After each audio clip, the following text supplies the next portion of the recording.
Assalamualaikum, hai teman-teman semua, gimana nih kabar kalian? Semoga kabarnya baik-baik aja dan sehat selalu ya tentunya.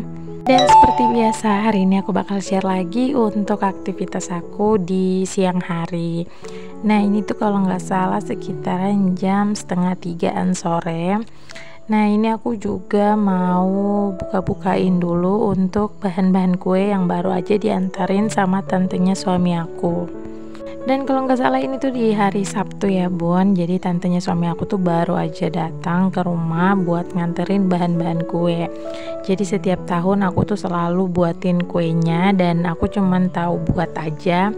Tapi kalau untuk bahan-bahan nggak semua itu dari tantenya suami aku. Nah untuk kue yang pertama ini aku mau buat kue rambutan, tapi tantenya suami aku juga mau request bikin kue palem sugar. Tapi di sini aku mau buat 2 kue tapi pakai satu bahan.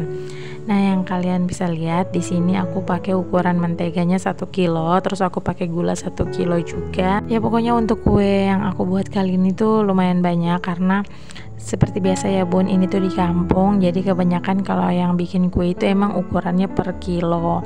Jadi di sini aku tuh pakai ukuran mentega 1 kilo dan untuk tepung terigunya aku pakai 2 kilo dan itu udah dipastikan habis ya Bun. Untuk tepung terigunya itu nggak tersisa sama sekali karena ukurannya juga udah pas.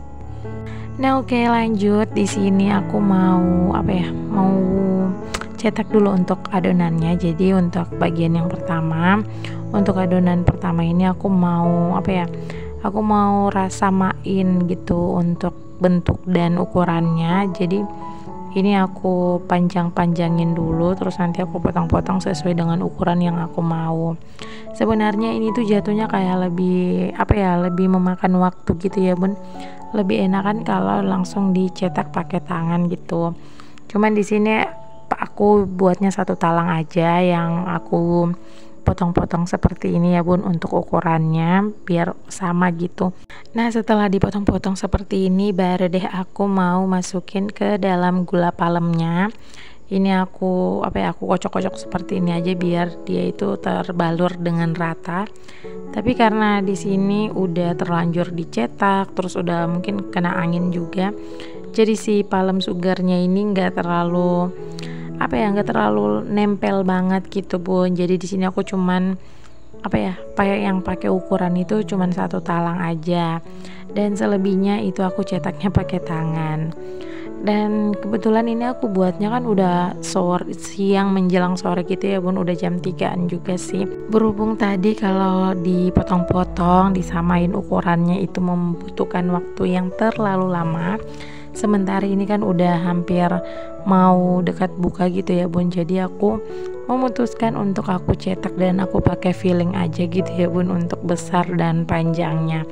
Kalaupun emang ada yang panjang, ada yang pendek, ada yang agak gede adonannya, itu nggak masalah ya Bun. Soalnya kalau harus pakai ukuran itu membutuhkan waktu terlalu lama. Nah kalau kayak gini kan gampang gitu ya Bun, habis dicetak di tangan langsung masukin ke dalam gula palemnya. Dan kalian bisa lihat ya untuk gula palemnya itu benar-benar terbalur dengan rata. Nah ini aku juga untuk bikin kue palem sugarnya itu nggak banyak, aku cuman buat 1 toples kaca besar dan selebihnya aku buat untuk adonan si kue rambutannya. Jadi untuk kue palemnya ini aku butuh sekitaran 8 talang baru bisa full untuk 1 toples kaca besar.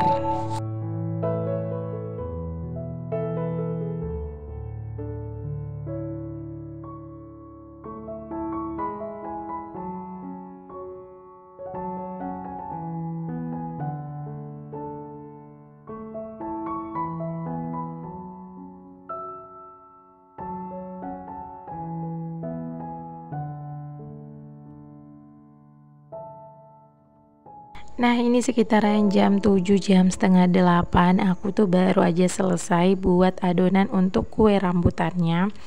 Jadi setelah semua ini udah aku bulat-bulatin adonannya dan udah matang, jadi lanjut aja buat aku mau ngebalur. Jadi untuk kue ini aku usahain malam ini tuh udah langsung selesai biar besok paginya itu bisa dibawa sama suami aku gitu ya ke rumah tantenya. Soalnya aku tuh tipikal orang kalau yang buat kue itu nggak mau yang dilama-lamain, karena tangan aku juga lumayan cepet gitu ya bun untuk buat kue.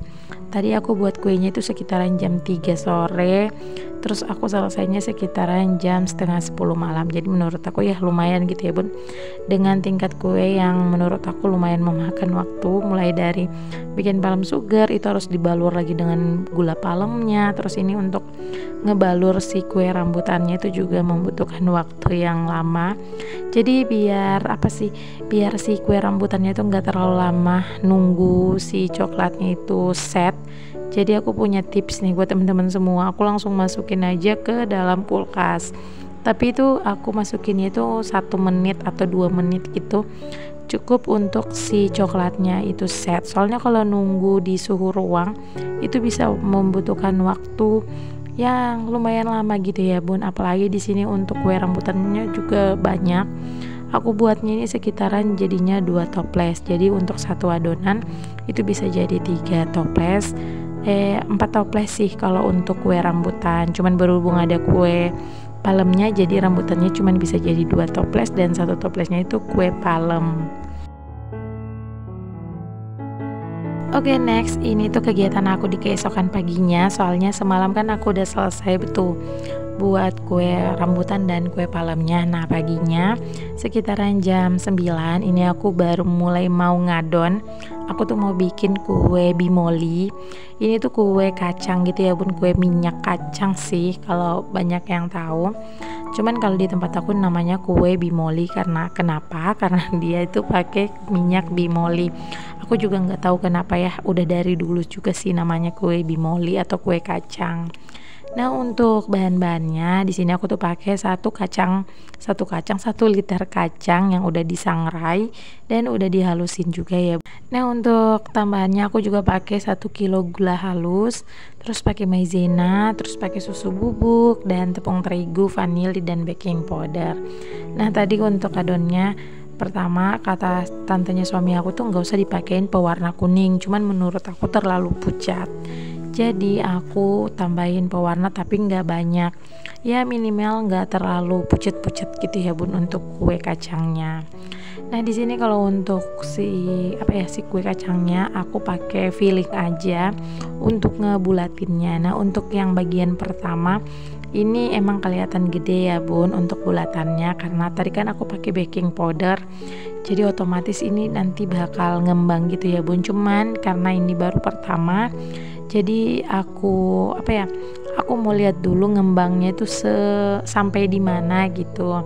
Jadi kalau emang terlalu gede nanti kalau udah pas matangnya, jadi untuk bulat-bulatinnya itu aku perkecil lagi.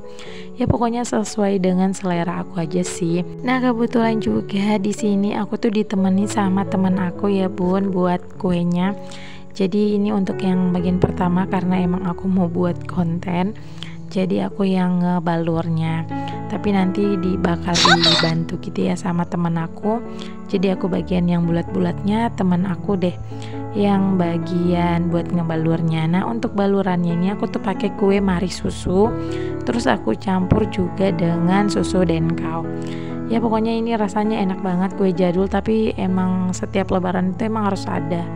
Karena seenak itu ya bun. Mungkin kalau masih panas-panas, masih di awal-awal, ini rasanya B aja. Dan rasanya tuh kayak kayak cepet banget enaknya gitu. Tapi yakin ya kalau makin lama ini tuh jadi kue yang paling enak banget sih menurut aku. Nah ini alhamdulillah aku tuh kedatangan teman aku lagi yang satunya. Jadi pas aku lagi buat kue ini aku tuh ditemen sama 2 teman aku. Jadi biar nggak terlalu bosannya aku bikin kuenya sendiri, dan alhamdulillah ini aku juga dibantuin ya bun. Dan mohon maaf banget ya, teman aku yang satu itu emang gak puasa karena dia punya anak kecil yang lagi menyusui. Ya kalau buat kue seperti ini tuh ada temannya kayak lebih semangat gitu bun, karena sambil bulat-bulatin sambil cerita-cerita juga. Ya pokoknya kalau untuk kue kacang bimoli ini tuh bisa jadi kue favorit aku selain kue rambutan. Pokoknya untuk setiap lebaran kue aku tuh cuma 2. Kue rambutan itu yang paling favorit banget karena manis, terus ada coklat dan mesesnya. Dan yang kedua jatuh sama kue bimoli ini, kue kacang. Karena kalau kue bimoli ini tuh banyak banget sih versinya. Kalau di Gorontalo itu kuenya biasanya disebut dengan kue skipi.